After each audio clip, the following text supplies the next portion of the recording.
Alright, Beyond the Blue RC here, and I'm just going to quickly go over the LED kit I just installed on my Traxxas E-Revo 2.0. So it's pretty bright, but yeah, it looks pretty good. So in the back, I had to use some fuel tubing to get these to reach. Plus they're smaller LEDs, so they weren't going to fit in these in the holes at the back. There's holes cut out for LEDs in these hot racing aluminum bumpers, but because these are a smaller LED than the front, they'd go in, but they weren't going to really stay in. So I was trying to think about what to do to try to get that to work, and I thought, what about some fuel tubing? And it worked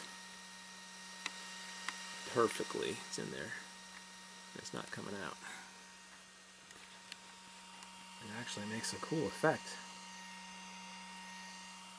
So I like it. So I'll get the body off, and then you can kind of see how I ran the wires and everything. So I'll pull this body off real quick.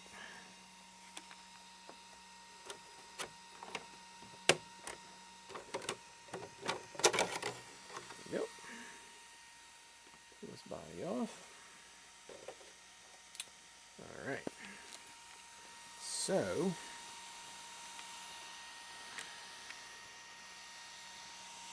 obviously I have a 6-inch extension coming out of the receiver.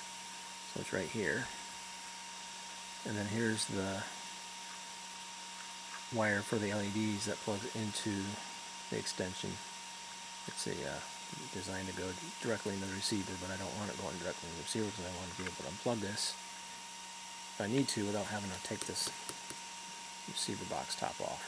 But it's all screwed in and it's all watertight and whatnot. But so my wires I run through here, zip tied them securely over through here. These are the front LEDs, obviously, and they're coming through here.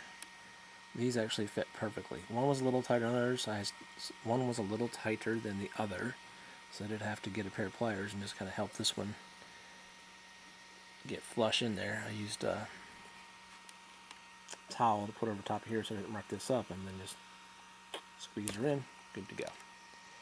So it looks pretty good. These hot racing bumpers, like I said, they have cutouts for LEDs, which is quite nice. So those fit perfectly up front. And then I ran the wires for the rear underneath the motor around this battery box over here. I don't know if you can kind of see here, but yep, it's underneath there, and they come up, and then they run through here, zip tied once again to keep everything nice and organized.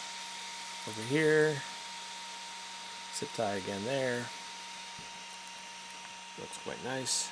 And the one LED runs this way, and the other LED runs